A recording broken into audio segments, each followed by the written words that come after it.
Hello HU business students. Today I just want to give you a little video overview of some of the resources available to you through the HU library.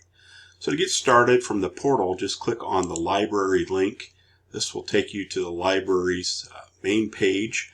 And today I want to focus on research guides, and specifically the business research guide that has been set up for you. If we click on research guides and scroll down to business research, clicking on that, this section has been set up specifically for you. From here you can do a search for materials just like you could from the home page. You can request materials via interlibrary loan, which if we don't have a specific book or article, but it's available through a participating library, our librarians can get it for you through interlibrary loan, and oftentimes it's free and it's fairly quick. At the top, databases and journals. The library has specifically brought all the databases and online journals that business researchers will find most helpful.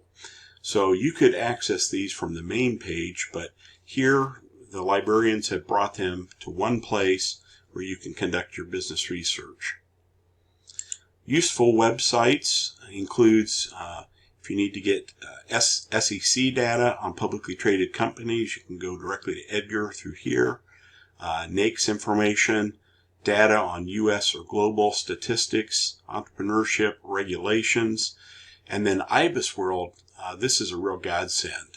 IBIS World, you can drill down by industry and sector and get a lot of specific information by industry and sector for business research. And we've only had this a couple of years, and it's a real valuable resource that we've used both in the undergrad and graduate business programs.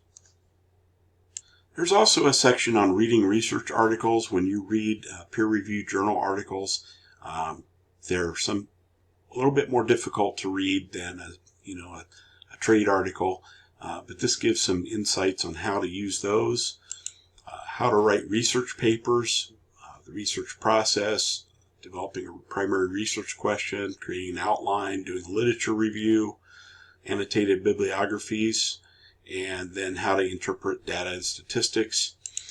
There's a link to APA, and if we click on the 7th manual just came out September of 2019, so it's fairly new. But if we click on this link, there is an example of 7th edition APA citations, and it will show you how to properly cite books and articles, websites, etc. using the 7th edition format. There's a section on plagiarism, how to avoid it, even goes into a tutorial on ways to avoid plagiarism, and plagiarism can be intentional or can sometimes be unintentional, so you want to make sure that you avoid plagiarism. Leadership associations that business people might find helpful, videos, and then market research. This is very helpful. This has links to various data, statistics, government information, both from an international standpoint, U.S. standpoint, and then we drill down even to Indiana or Northeast Indiana. So these are helpful websites that are all in one place for you. So I hope this little video overview has been helpful. If you have further questions about the library or need assistance with library and its many resources, feel free to contact Anita Gray, the librarian there. Her and her helpful staff are more than willing to help you in using the library and its many resources. So I hope this was helpful.